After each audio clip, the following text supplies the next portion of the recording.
फातिमा की रानी माँ, प्रभु यीशु की माँ, आसरा तू ही है माँ।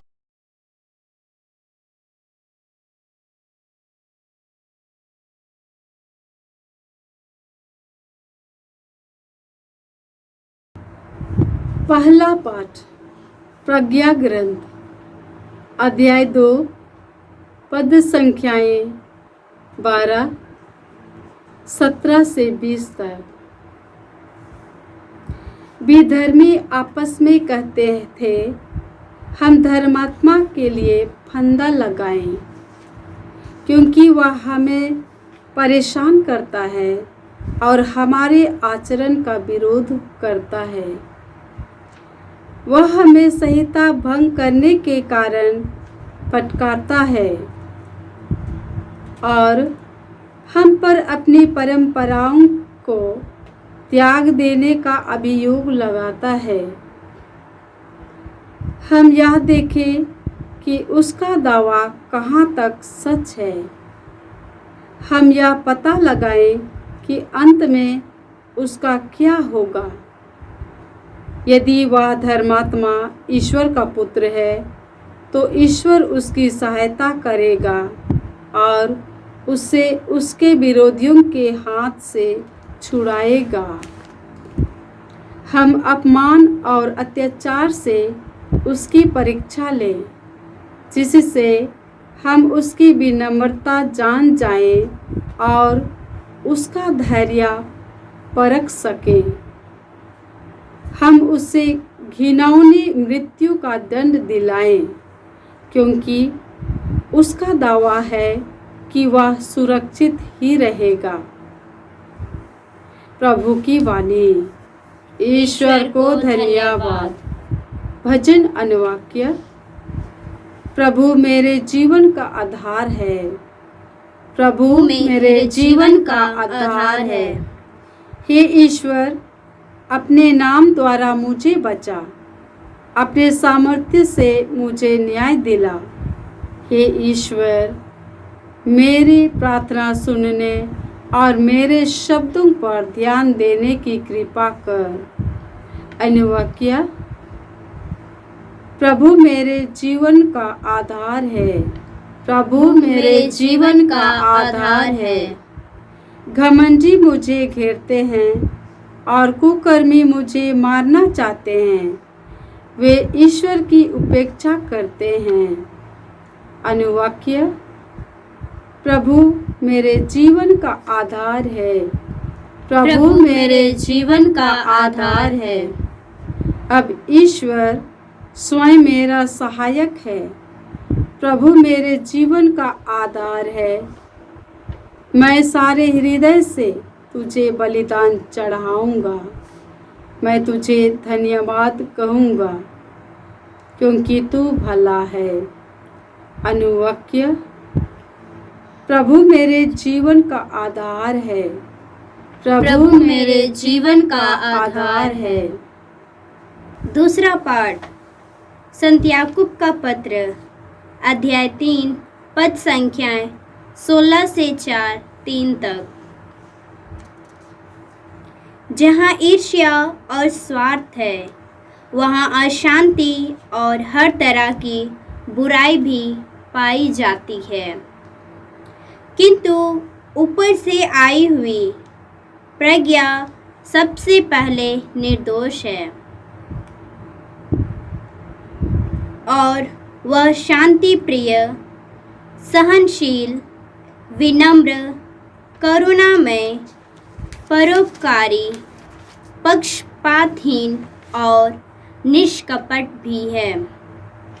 धार्मिकता शांति के क्षेत्र में बोई जाती है और शांति स्थापित करने वाले उसका फल प्राप्त करते हैं।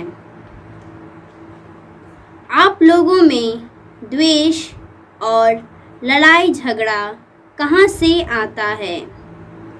क्या इसका कारण यह नहीं है कि आपकी वासनाएं आपके अंदर लड़ाई लाती है?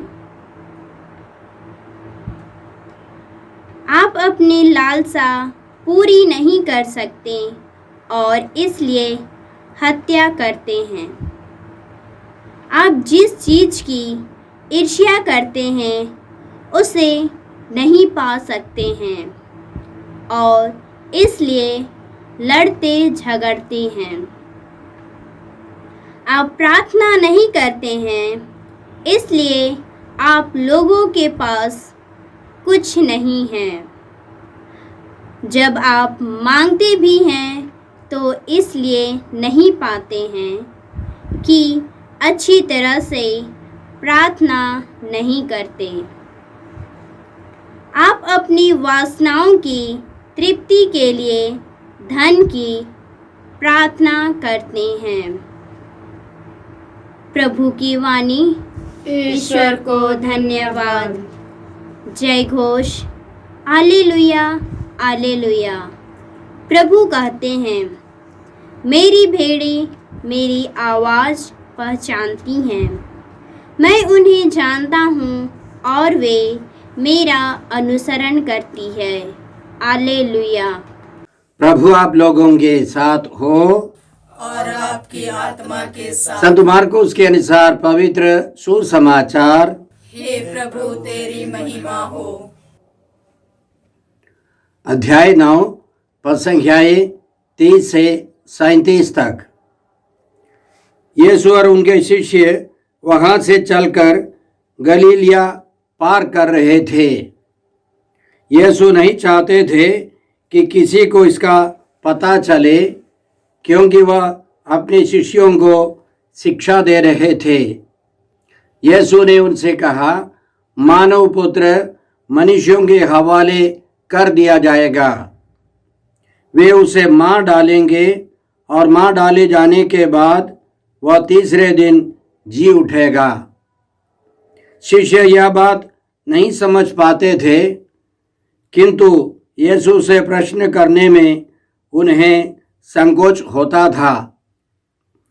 वे कफरनाहुम आए।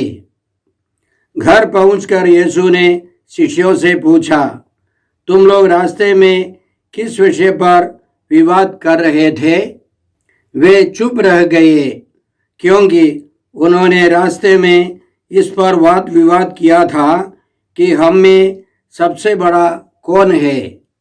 यीशु बैठ गए और 12 को बुलाकर उन्होंने उनसे कहा, यदि कोई पहला होना चाहे तो वह सबसे पिछला और सबका सेवक बने। उन्होंने एक बालक को शिष्यों के बीच खड़ा कर दिया और उसे गले लगाकर उनसे कहा, जो मेरे नाम पर इन बालकों में से किसी एक का स्वागत करता है वह मेरा ही स्वागत करता है, और जो मेरा स्वागत करता है वह मेरा नहीं बल्कि उसका स्वागत करता है जिसने मुझे भेजा है। प्रभु का सुसमाचार। हे क्रिस्त तेरी स्तुति हो। जय यीशु क्रिस्त में प्रिय भाई और बहनों, आज का पहला पाठ प्रवक्ता ग्रंथ से है। अध्याय 2 पद संख्या 12 फिर 17 से 20 तक। इसमें हमने सुना कि विधर्मी एक ईश्वर भक्त की निंदा करते हैं। वे उन पर अत्याचार करते हैं और उनको मार डालना चाहते हैं। उनका कहना था, हम धर्मात्मा के लिए फंदा लगाए, क्योंकि वह हमें परेशान करता है और हमारे आचरण का विरोध करता है। आगे विधर्मी लोग इस प्रकार कहते हैं, यदि वह धर्मात्मा ईश्वर का पुत्र है तो ईश्वर उसकी सहायता करेगा और उसे उसके विरोधियों के हाथ से छुड़ाएगा। हम अपमान और अत्याचार से उसकी परीक्षा ले, जिससे हम उसकी विनम्रता जान जाए और उसका धैर्य परख सके। हम उसे घिनौनी मृत्यु का दंड दिलाए, क्योंकि उसका दावा है कि वह सुरक्षित ही रहेगा। ये सब वचन प्रभु यीशु में पूरे हो गए हैं, क्योंकि पुराने व्यवस्था में जो कुछ लिखे हैं वे सब यीशु में पूरे हो गए हैं। हर समाज में, हर परिस्थिति में, हर युग में विधर्मी अच्छे लोगों को पसंद नहीं करते हैं, और यीशु के ज़माने में भी फरीसियन शास्त्री यीशु को तंग करते रहे, और अंतिम में उन्होंने प्रभु यीशु को क्रूस पर मरवा डाला। स्तोत्र 54 से हमने इस प्रकार घोषणा की, हे ईश्वर, अपने नाम द्वारा मुझे बचा, अपने सामर्थ्य से मुझे न्याय दिला। हे ईश्वर, मेरी प्रार्थना सुनने और मेरे शब्दों पर ध्यान देने की कृपा कर। घमंडी मुझे घेरते हैं और कुकर्मी मुझे मारना चाहते हैं, वे ईश्वर की उपेक्षा करते हैं। अब ईश्वर स्वयं मेरा सहायक है, प्रभु मेरे जीवन का आधार है। मैं सारे हृदय से तुझे बलिदान चढ़ाऊंगा, मैं तुझे धन्य कहूंगा क्योंकि तू भला है। स्तोत्र 54 की शुरुआत में कोष्टक में इसी तरह लिखा है, दाऊद का। यह उस समय का है जब जीफ निवासियों ने साउल के पास जाकर कहा कि दाऊद हमारे ही यहाँ छिपा हुआ है।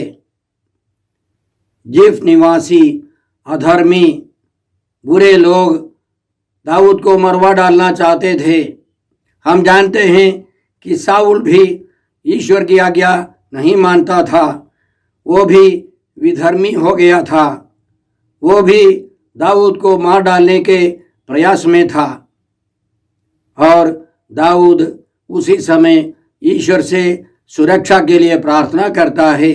जब हम भी धार्मिक जीवन बिताते हैं तो हमको भी तरह तरह के अन्याय अत्याचार सहना पड़ता है।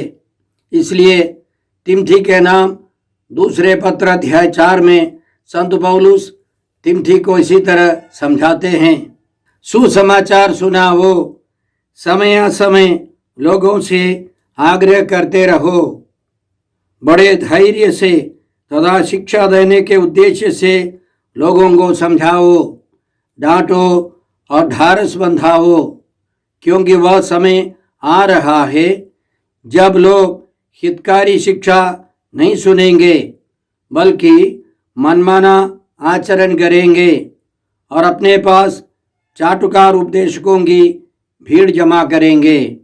वे सच्चाई के प्रति अपने कान बंद करेंगे और कल्पित कथाओं के पीछे दौड़ेंगे।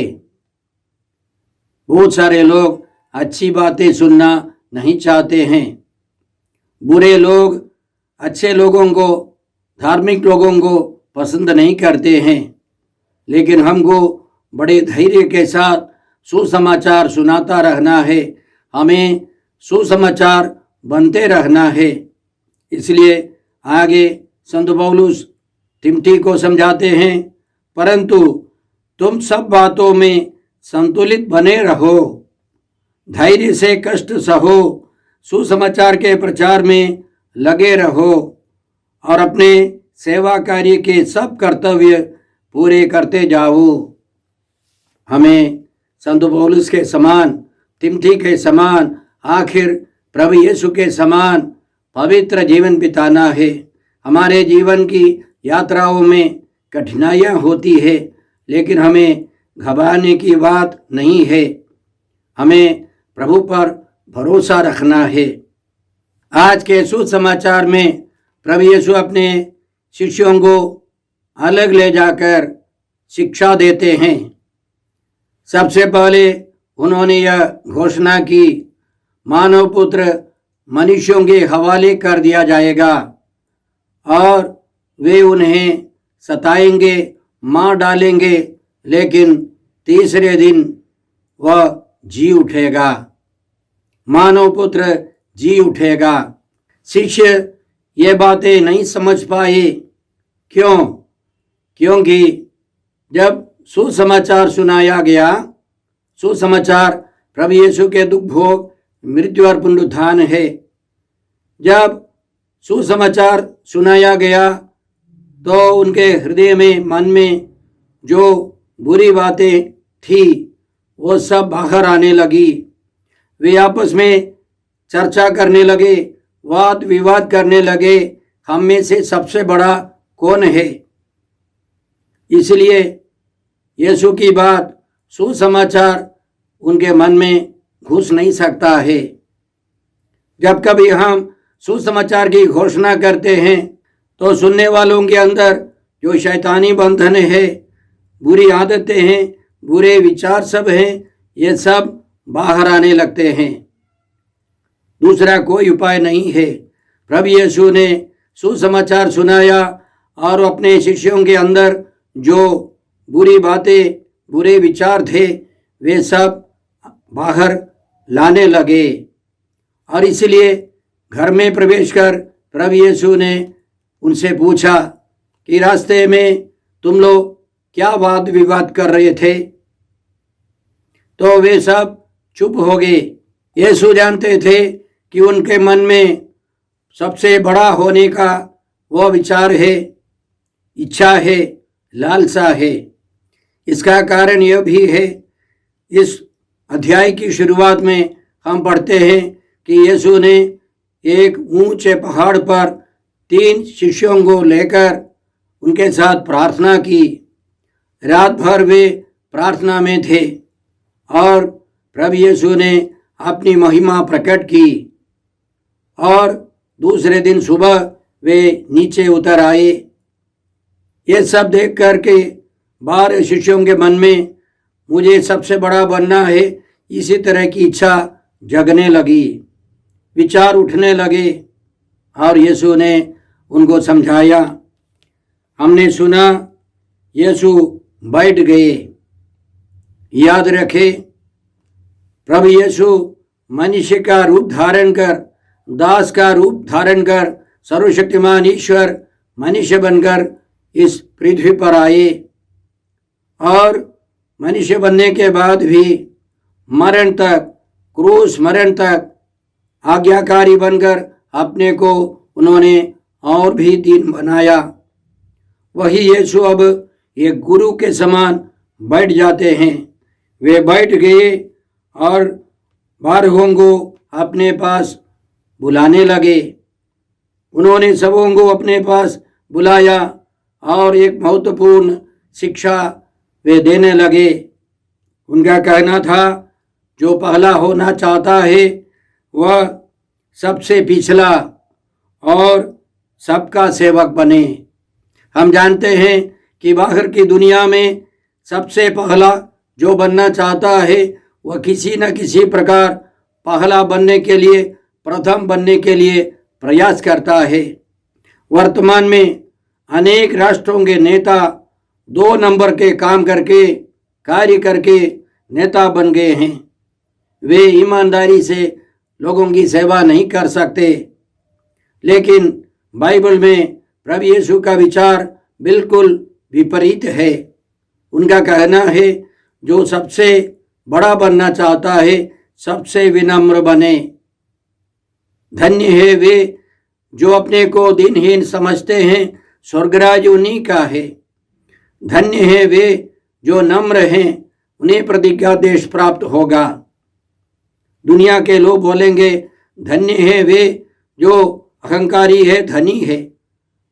लेकिन यीशु इसके विपरीत में हमको समझाते हैं, हमें नम्र रहना है, सबों के सेवक के रूप में जीवन बिताना है। उनकी शिक्षा को और अच्छी तरह समझाने के लिए हमने सुना, उन्होंने एक बालक को शिष्यों के बीच खड़ा कर दिया और उसे गले लगाकर उनसे कहा। एक बालक को प्रभु यीशु ने बुला लिया, बीच में खड़ा कर दिया, फिर उसको उठाकर उसे गला लगा लिया। प्रभु यीशु दिखाते हैं कि यीशु निर्दोष है, उस बालक के समान निर्दोष, निष्कलंक है। और स्वर्गराज उन लोगों के हैं जो इस बालक के समान निष्कलंक, निर्दोष, साधारण बन जाते हैं। भाई और बहनों, हम इस घटना से बहुत कुछ सीख सकते हैं। सबसे पहले यहूदी समाज में बालकों और महिलाओं का कोई स्थान नहीं था, लेकिन प्रभु यीशु बालकों को महत्व देते हैं, इज्जत देते हैं। लोग प्रभु यीशु के पास बच्चों को लाते थे। बाइबल पंडितों के अनुसार पुरुष लोग, हम जानते हैं महिलाएं बच्चों को लेकर घूमती हैं, प्रभु के पास ले जाती हैं, लेकिन यहाँ पुरुष लोग प्रभु यीशु के पास अपने बच्चों को लाते थे। परंतु शिष्य लोगों को डांटते थे।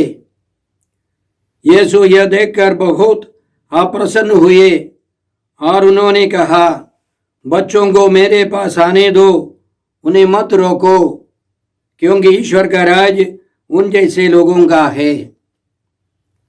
यीशु न केवल उस बालक को, शिष्यों के बीच में खड़ा करने वाले उस बालक को नहीं, सभी बालकों को यीशु प्यार करते थे, उनको आदर देते थे, उनको आशीर्वाद देते थे। और यीशु हमको सिखाते हैं, हमको सबसे पहले उन बालकों के समान निर्दोष बनना है, निष्कलंक जीवन बिताना है। साथ साथ हम बच्चों को आदर दे, उनको महत्व दे, उनको सही प्रशिक्षण दे। माता पिता ध्यान दे, बच्चों को जन्म देना काफ़ी नहीं है, उनको शुरू से, बाल्यावस्था से, जन्म से ही प्रशिक्षण देना है, आदर के साथ, प्यार के साथ। साथ साथ प्रभु यीशु हमको यह भी सिखाते हैं, जन्म के तुरंत बाद हमको अपने बच्चों को प्रभु के पास ले जाकर बपतिस्मा दिलाना है। प्रभु यीशु के स्थान पर पुरोहित आपके बच्चों को उठाएंगे और उनको बपतिस्मा देंगे, और तब से उन बच्चों को सही प्रशिक्षण देना है। कितने माता पिता आजकल दुखी है अपने बच्चों के लेकर, विशेष करके युवक युवतियों को लेकर बहुत सारे माता पिता दुखी है। कारण क्या है? सबसे पहले हमने अपने बच्चों को प्रभु यीशु के चरणों में समर्पित नहीं किया, और प्रतिदिन प्रभु यीशु के पास ले जाना है, उनको प्रार्थना सिखानी है, प्रशिक्षण देना है, तभी आगे चलकर वे अच्छे नागरिक बनेंगे। आज के सुसमाचार के अंतिम में प्रभु यीशु हमको इसी तरह समझाते हैं, जो मेरे नाम पर इन बालकों में किसी एक का भी स्वागत करता है, वह मेरा स्वागत करता है, और जो मेरा स्वागत करता है वह मेरा नहीं बल्कि उसका स्वागत करता है जिसने मुझे भेजा है।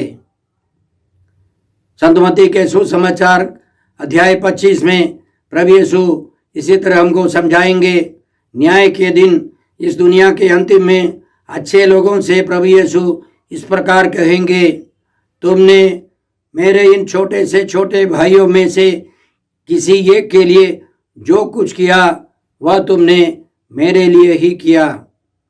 हमें यीशु के साथ रहना है और यीशु के प्रेम से प्रेरित होकर सभी लोगों की सेवा करनी है, विशेषकर गरीबों, दीन दुखियों और लाचारों की सेवा करनी है।